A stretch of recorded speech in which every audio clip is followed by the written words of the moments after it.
ओम नमः शिवाय. श्री शिव महापुराण कथा ज्यानं गुरु केलेलं नाही किंवा ज्यानं दीक्षा घेतलेली नाही अशा व्यक्तीने श्री शिव महापुराणाची कथा ऐकू नये असं शिव महापुराण सांगतं. जी स्त्री रजस्वला आहे तिनं 3 दिवसाच्या काळामध्ये ही कथा ऐकू नये.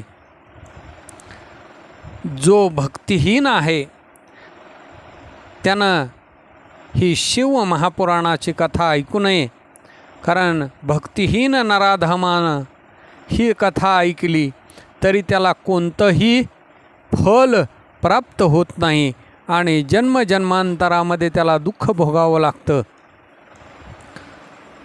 जो या श्री शिव महापुराण कथा ऐकत असताना ग्रंथाची पूजा न करता श्री शिव महापुराणाला नमन न करता कथा ऐकतो तो मूर्ख, दरिद्री आणि अपवित्र होतो.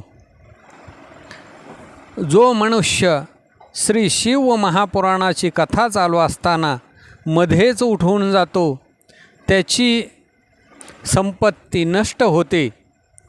श्री शिव महापुराणाची कथा ऐकत असताना जो पान खातो त्याला यमाचे दूत नरकामध्ये टाकतात आणि त्याच्या तोंडामध्ये विष्ठा घालतात.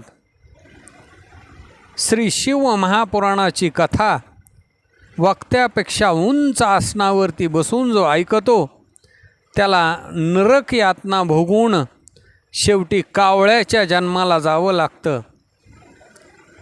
जो कोणी मनुष्य खुर्चीवरती बसून कथा ऐकतो त्याला नरक भोगून विष वृक्ष व्हावं लागतं.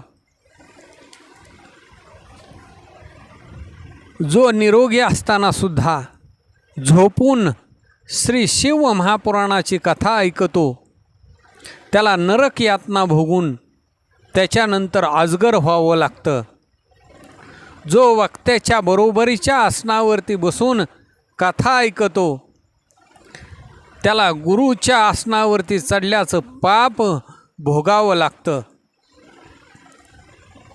जो वक्ता आणि या पवित्र अशा श्री शिव महापुराणाची निंदा करतो तो नरक भोगून 100 वेळा कुत्र्याच्या योनीला जातो.